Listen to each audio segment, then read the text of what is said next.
बबू चप्पल किदे मेरी बबू चाह ना किदे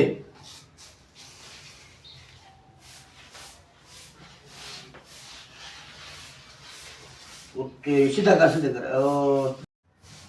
अस्सलामुअलैकुम गुड मॉर्निंग दोस्तों। चलिए भाई अपने दुकान ते तुहानू पता है कि मैं पकौड़ियां की दुकान बनाई हुई है, चिप्स की दुकान बनाई हुई है, तो जाके उससे अपना काम करना है। अज का जो साडा व्लॉग है, अज की जी वीडियो है वो अस इस काम तो शुरू करने हैं दोस्तों।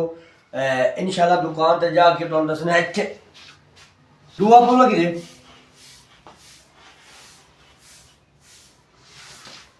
औलाद इस रुआ दे कि जुत्ती भेट वड़ के पलंग दे पोना चाहे सो आ वेखो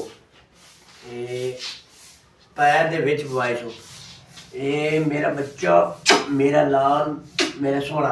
असा पता की है तुसा साडी वीडियो लाइक किया करो, सब्सक्राइब किया करो। साडा यूट्यूब चैनल है, इसको लाजमी लाजमी सब्सक्राइब करे सो। छोटी छोटी वीडियो मिनट 2 मिनट दी हंसी मजाक दी फनी व्लॉग लैके बनाया तो इस वजह बाबू आ पिंकू टीवी केड़ा पिंकू टीवी लाइक करो सब्सक्राइब करो अब पिंकू टीवी लाइक करो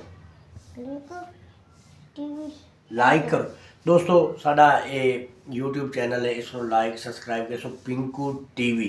थोड़ी सपोर्ट साडे नाल है। पाकिस्तान जिंदाबाद।